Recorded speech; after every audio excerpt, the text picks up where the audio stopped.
For in Jesus' mighty name I pray. Amen. Hallelujah. Amen. Hallelujah. Amen. Is there somebody in the house? Is there somebody in the house? Yes. Talk to your neighbor. Say, neighbor. Neighbor. Say, neighbor. Neighbor. You are looking good. You are looking good. Say, neighbor. Neighbor. You are shining. You are shining. Say, neighbor. Neighbor. Say, the Lord love you. Say, neighbor. Neighbor. It is the Lord's doing. Hallelujah. Praise Master Jesus. Hallelujah. Say, neighbor. Neighbor. Say, today. Today. The Lord The Lord has a word for me. has a word for me. Word of knowledge. I must receive it today. In Jesus' name. Amen. Give a neighbor a high five. Give your neighbor a high five. Give your neighbor a high five. Hallelujah. Hallelujah. Amen. Amen. The Bible says where the Spirit of God is, there is liberty. Hallelujah. Are you shy? No. Are you shy? No. Say, God forbid. God forbid. Say, no more shyness. No more shyness. Say, I used to be very shy. Say, not anymore. Say, not anymore. Because His grace, His grace is sufficient to supply all my needs according to His riches and glory. Amen. Amen. I'm so excited because I have a lovely message for you. The Lord personally designed this message for you. Hallelujah. Praise Master Jesus. I pray that your eyes be open and the Lord open the eye of your heart, that you will receive this word with power. In Jesus' name. Receive it with, not as information, but as transformation, as revelation. In Jesus' name. And it's tied to two types of grace. Hallelujah. Two types of grace. Hallelujah. Yeah, that's what I don't know if any one of you know that there are two types of grace.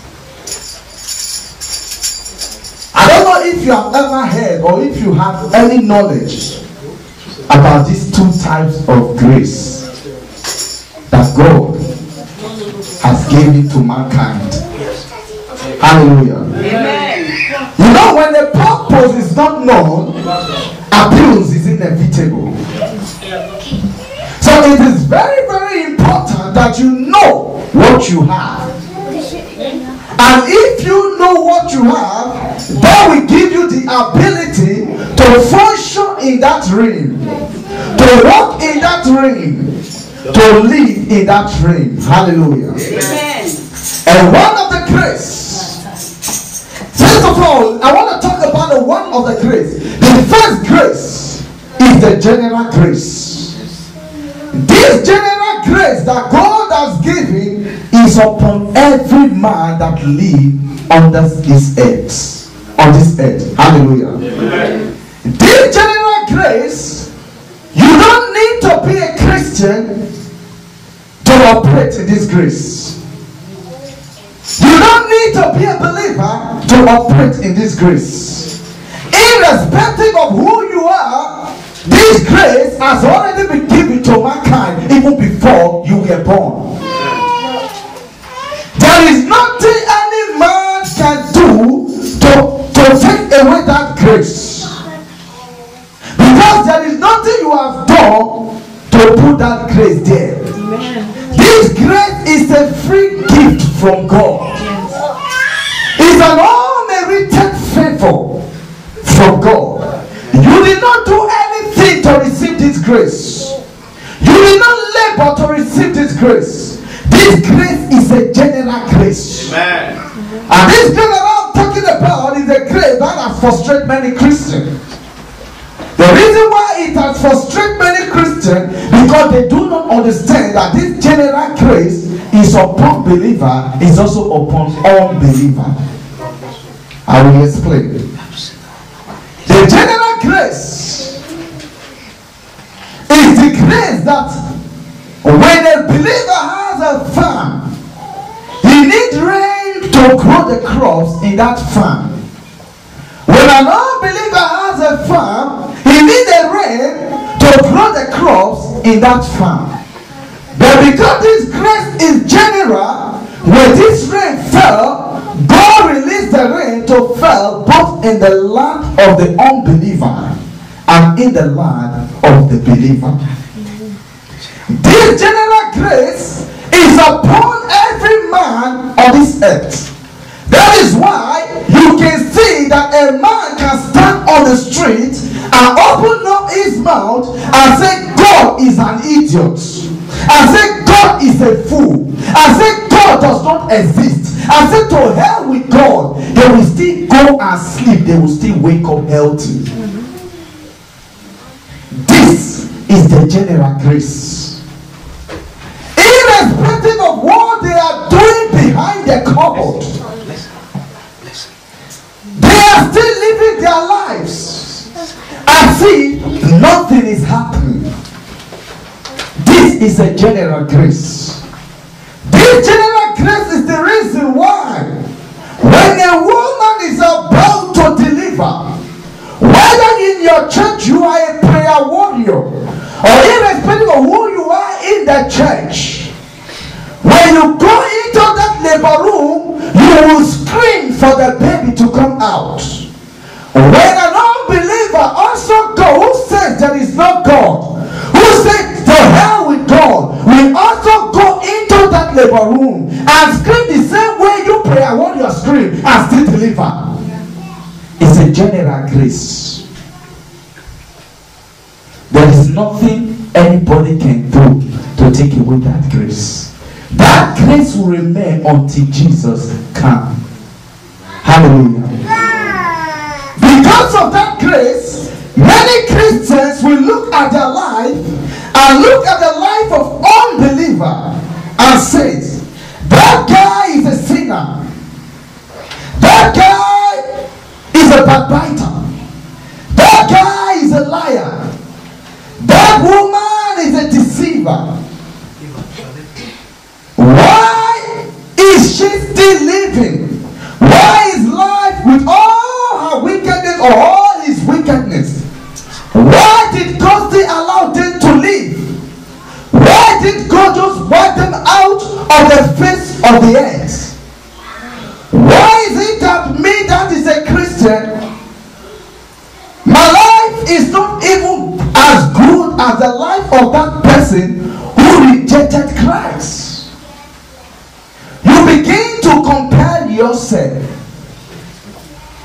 But something that you did not know is this: that before you yourself became a Christian, become who you are, you were once a sinner. You were once a liar. You were once a backbiter. You were once a hater. You were once a killer. But irrespective of who you are, you were still living. You did not die. God did not wipe you away from the face of the earth. The grace keeps you until you find Christ. Hallelujah. Amen. You see, if God have decided to take away that general grace, you will not be here today to stand before his altar and say, unto him be all the glory. Am I talking to somebody? Yes, yes.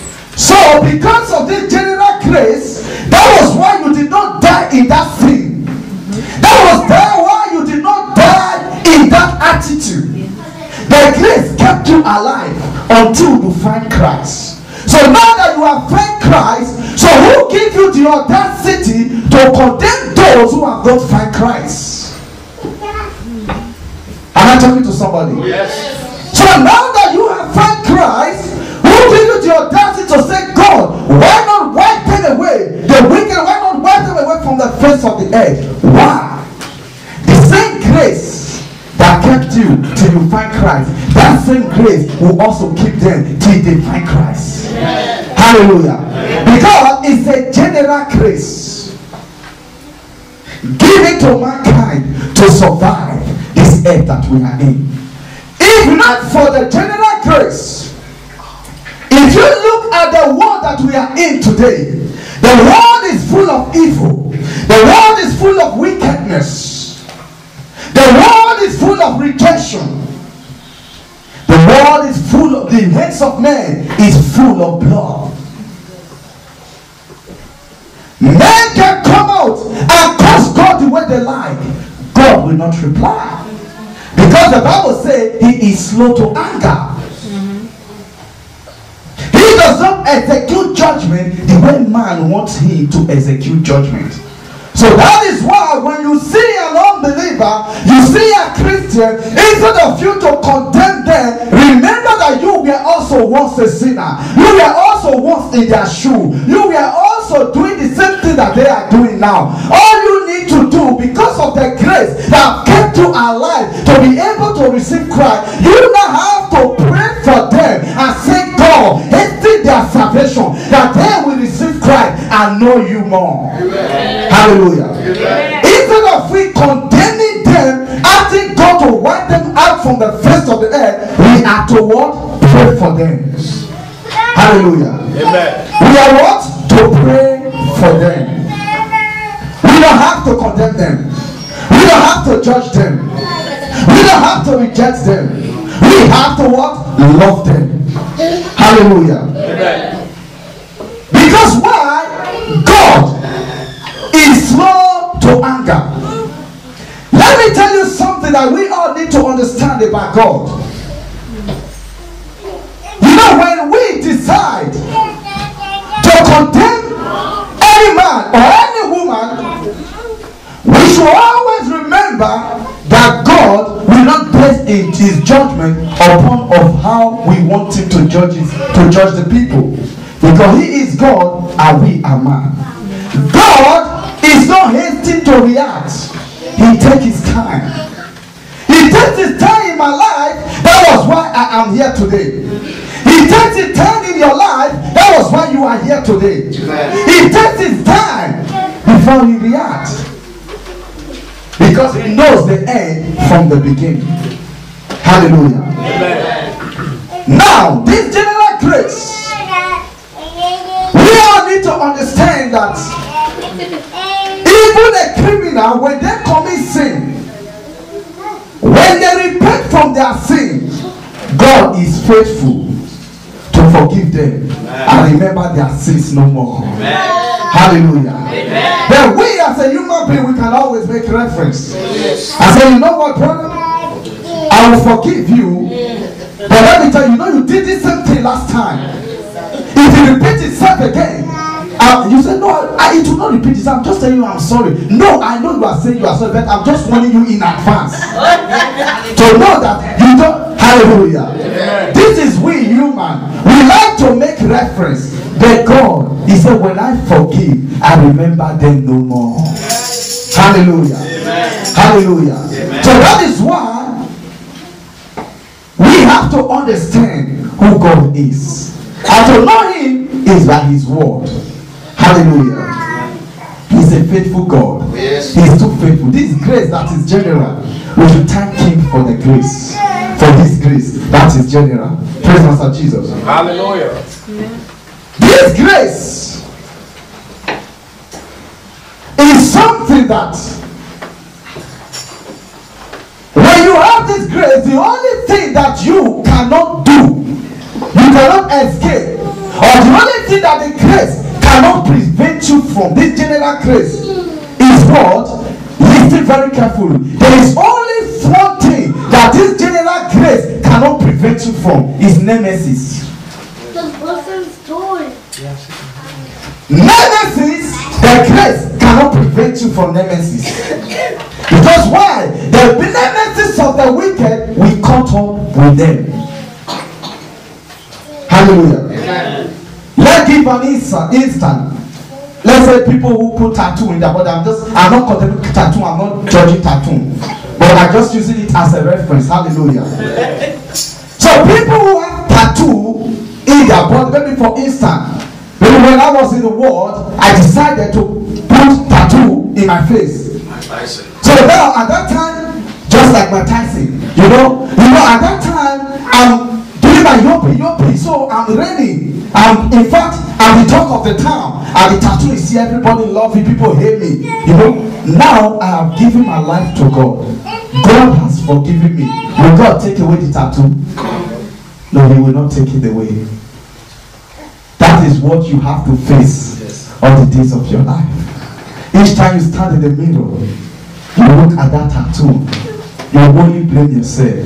But you are not righteous before him. He has forgiven you, but he cannot wipe it away. You just... This general grace cannot prevent you from nemesis.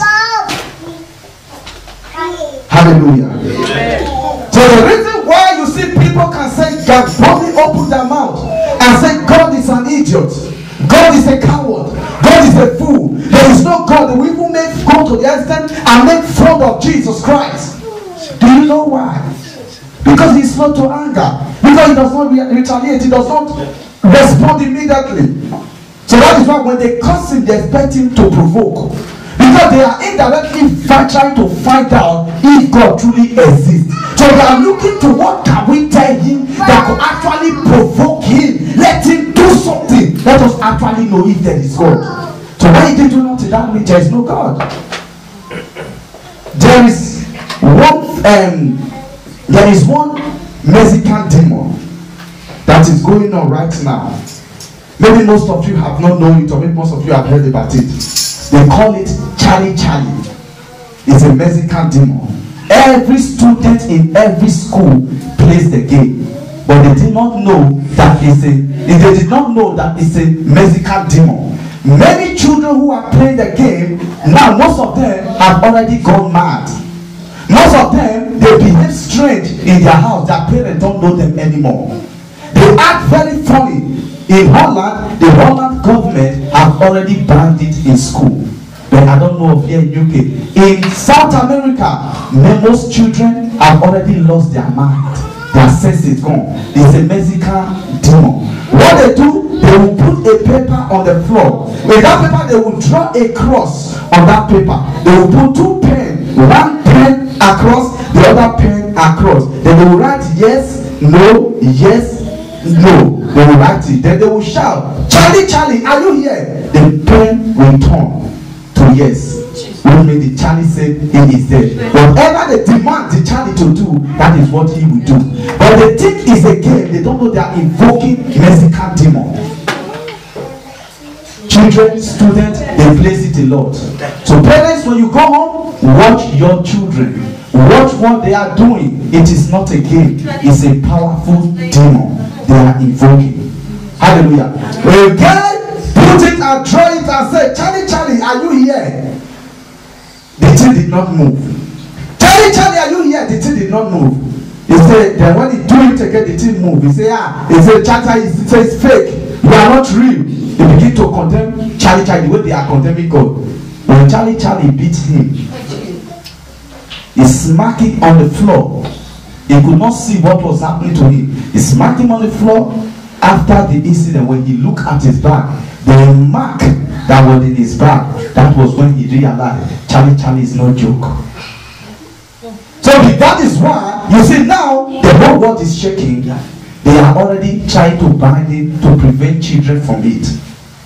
But they can curse God the way they like. God does not react like that. That is why they think God does not exist. Hallelujah. Amen. You see, they fear the Charlie, Charlie more than the Alpha and the Omega. Hallelujah. Amen. Praise Master Jesus. Hallelujah. So please, parents, encourage your children. They should not participate in it. It has destroyed a lot of life of many children in South America. Hallelujah. Amen. So please encourage your children. Now, people can curse God. God will not react. Because God, He is faithful. Praise Master Jesus. Hallelujah. I want us to read the Bible. We're going to the book of Matthew chapter 5 verse 44. Matthew chapter 5 verse 44. I want to show you who God is. I want to show you that why His grace, this general grace that we are talking about, is a grace that no man can change. It's a free gift from God. Matthew chapter 5 verse 44. Look at what He said. He It started, but where I'm going is 45. But I will read from 44. He says, he said, but I tell you, he said, love your enemy and pray for those who persecute you. In 45, this is what he said. He said, now the reason why he was telling you to love your enemy and pray for those who persecute you is this. He said that you may be children of your Father that is in heaven. Now, being like your Father which is in heaven, he not describe who your Father is. He's full of grace. He said he calls his because he owns a son. He said he caused his son to rise on the evil and the good. He said, I send rain on the righteous and the unrighteous. Hallelujah. Amen. This is grace. It's general. Praise God, Jesus. Hallelujah. But the second grace is not general. The second grace is only given to those who are in Christ Jesus Christ. Hallelujah. Amen. And this second grace is what differentiates the believer from the unbeliever. This second grace, the moment you begin to walk with Christ, you will receive this grace. This grace is what will make you a difference in a land of difficulties. This grace is the grace that will sustain you when you have faced difficult trials in life. This grace is the grace that will push you going when others are quitting. This grace is the grace that will give you hope when you are hopeless. This grace is the grace that will tell you, come on, don't give up.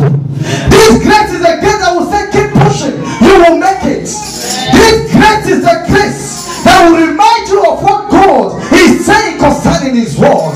This grace that I'm talking about is the grace that God declared. He said, if ye belongs to Christ, he said, you are Abraham's seed. He said, you are here according to the promise. Hallelujah. This grace that I'm talking about, you're supposed to have died many years ago, that you did not die. You're supposed to have walked away from your marriage, that you did not walk away from the marriage. You're supposed to have been rejected, that you was accepted. You're supposed to be in prison, that you were not in prison. You're supposed to be deported, that you were not deported. You're supposed to be cursed, that you were not cursed. You're supposed to be aborted, that you were not aborted. It is the grace of God. He said, if yes belongs to Christ, he said, you are Abraham's seed and heir according to the promise.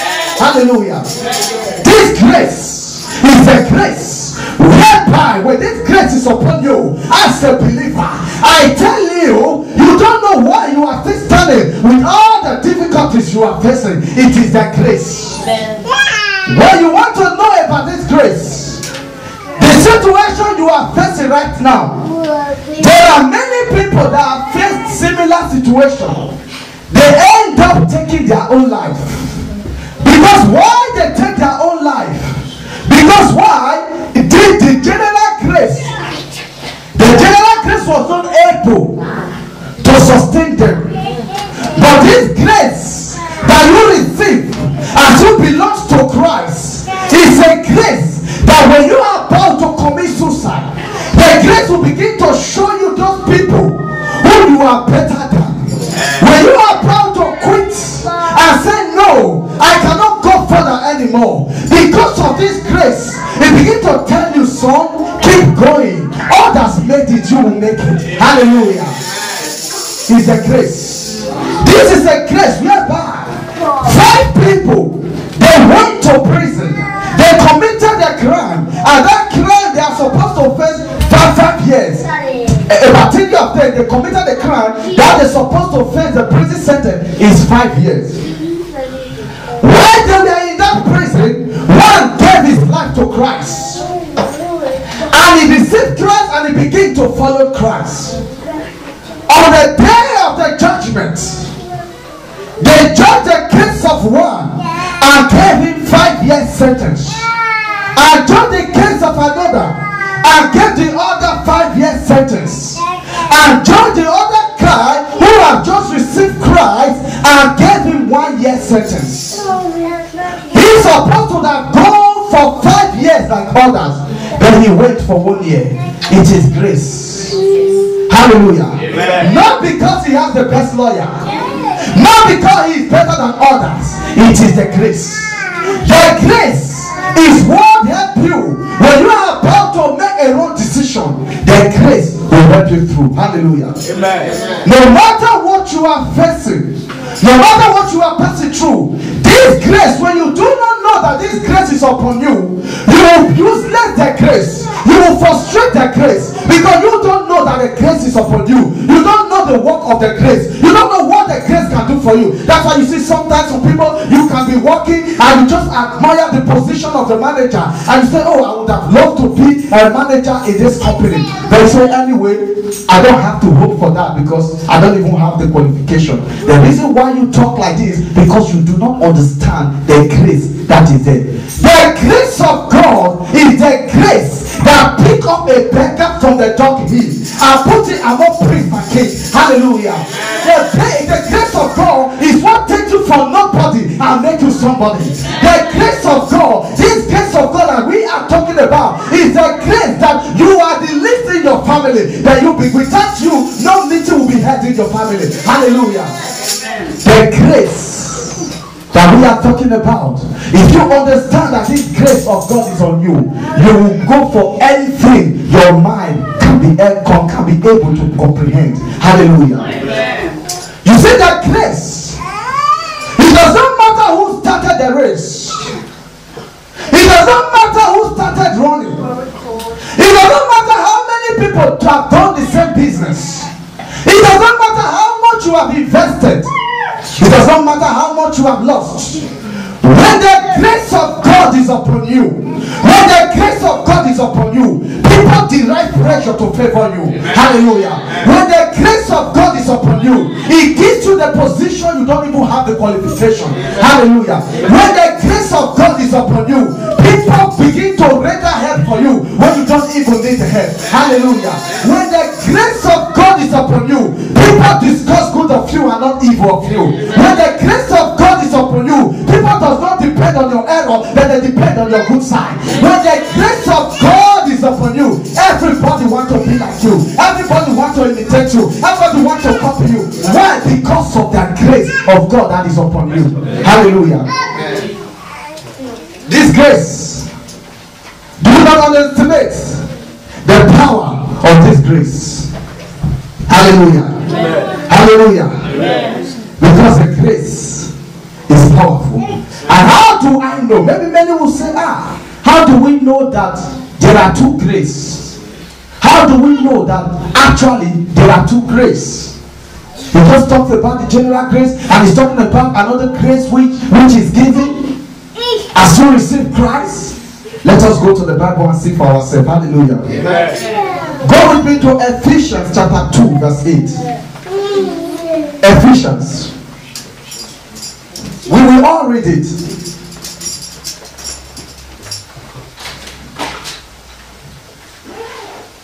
Hallelujah. Amen. Are you there? Are you there? Ephesians chapter 2 verse 8. Ephesians chapter 2 verse 8. Glory to Jesus. Amen. Now, if you are there, listen. God help us in Jesus' name. Amen. Now he says, I read from NIV. He said, for it is by grace. He said, it is by grace you have been saved. Amen. He said, through faith. He said, and this is not from yourselves. You see, you did not do anything to receive this grace. But he said, it is what? It is what? Gift of God. It is what? Gift of God. Okay, now, that is the first grace. You did not do anything to receive it. It is the free gift of God. Now, go to John chapter 1 verse 16. John chapter 1 verse 16. John, Matthew, Luke, John, the New Testament. The first book is Matthew. The New Testament, Matthew, Luke, John chapter 1.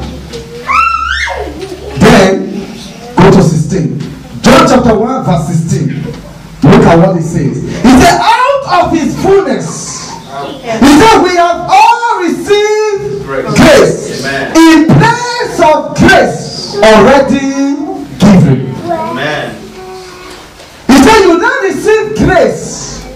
That is, another grace is given to you upon the grace that you already have. Hallelujah. Amen. So God has given you another grace. So this grace, this God's grace we are talking about, is a grace of God. It's unmerited favor. It is kindness from God. We don't deserve, but God has given it to us.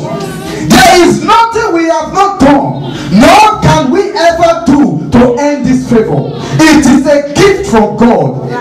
This grace that I'm talking about, grace is a divine assistant given to human in our generation. Amen. Hallelujah. Amen. This grace is powerful. Amen. You can, with this grace, when grace come upon you, you don't even need to talk much. Whatever other people are doing, you will do the same thing. Your case will be different. Hallelujah. Amen. Because of grace. Amen. Because of grace. Amen. Say, Father. Father. Father. Father. If I have frustrated your grace in me, oh Lord, I reactivate it. I reactivate it. Let that grace from now on begin to work for me. In the name of Jesus. You know this grace? When Abraham obeyed God, Abraham served God. Abraham kept the commandment of God. Abraham walked in his statue. This grace was upon Abraham. Hallelujah. Amen. During the time the famine that came in time of Abraham, the grace was what allowed Abraham to survive the famine. And he was not part of the family. God sustained him. Hallelujah. Amen. Now when Abraham is not gone, in time of Isaac, that another famine occurred. It was a great famine that everybody began to run from one city to another, from one country to another. Just like many of us, when situations occur like this, we begin to make decision from decision. We begin to run from country to country. We to run from city to city. Because why? We do not know that grace of God that is upon us. You know, even Paul, the Paul who is the greatest apostle in the Bible. The Bible says that even Paul could not even acknowledge that grace. That when Paul was facing diverse challenges, he cried out and said, God, save me, take away this pain from me. And God told him, I'm not removing any pain. The grace that is on you is sufficient to sustain you through these challenges. Amen. Hallelujah. Amen. God did not take away the pain, but God reminded him of the grace that is in him. Hallelujah. Amen. When Isaac was about to run, because Isaac saw that other people are running, they are jumping from city to city to find food, to be able to survive the famine. Isaac did not acknowledge the grace that he was already had. The grace that came from his father. He did not know. He also packed his load. He also wanted to run. The Bible says that night the Lord appeared to Isaac and said, do not go. He said, do not go away from this city. He said, in this city, he said, I will bless you. He said, I will make you to excel in this land. He said, do not go anywhere. And God began to tell him why he want to do what he want to do. God said, you know why I will bless you? He said, because I enter covenant with your father Abraham. He said, because Abraham served me, Abraham obeyed me, Abraham kept my statutes, Abraham acted upon my decree. He said, so I enter a covenant with him that in blessing I will bless him. He said, I enter a covenant with him that even his descendants will not lack anything. He said, so Isaac said, I will bless you. He said, it is the covenant I enter with your father. And now the Bible is telling us, if you belong to Christ, he said, you are Abraham's seed and heir according to the promise. Amen. Hallelujah. Amen. Hallelujah. Amen. And the Bible says, God, Isaac sowed that same year he sowed. The Bible says he reaped in 100-fold. Hallelujah. Amen. That same year he sowed. The Bible says he reaped in 100-fold. That the people of the land, the Bible says they envy him. Hallelujah. Amen. When God begin to bless you, people will envy you. People will envy you. The reason why they will envy you because they don't understand the grace of God that is upon you. But I pray that may the Lord, who have entered covenant with Abraham, our father, as we belong to Christ, we know we are here according to the promise. We pray that every promises of God upon our life, let it manifest in the name of Jesus. Amen. So let it manifest in the name of Jesus. Amen. Our God is a faithful God. Amen. We have this grace of God. And I encourage you, my brothers and sisters, never look down on yourself. Never tell yourself you cannot do it. Never tell yourself that you cannot make it. Never tell yourself that others are better than you. Never compare yourself with the unbeliever because you are different from them. You are special. You are a royal priesthood. There is something great inside of you. Hallelujah. You are not like them. You are a special being. Hallelujah. The grace of God that is upon your life is able to supply all your needs according to his riches in glory. Praise Master Jesus. Hallelujah. Let's rise on our feet.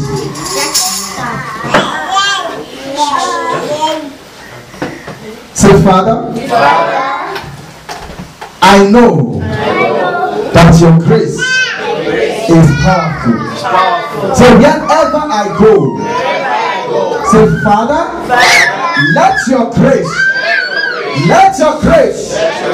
follow me in the name of Jesus. Lord, in my family, release your grace. In the works of my hands, release your grace. In the life of my children, release your grace. Lord, wherever I go, I pray for grace. Let your grace manifest in the name of Jesus Christ. Say, any offices that is debating if they should grant me my heart desire, oh Lord, by your grace, let it be granted. Let it be granted in the name of Jesus. Heavenly Father, I thank you for the life of your people. Amen. I pray in the name of Jesus Christ. Father, let your grace reach out to each and every one here in the name of Jesus. Amen. Father, your grace that was upon Abraham, reach out to Isaac in the days of famine. Wow. Lord, wherever our children are or where they will be, Father, let your grace upon our life also be upon them. Amen. In the name of Jesus Christ. Amen. Father, we thank you. Unto you be the glory. For in Jesus' mighty name we pray.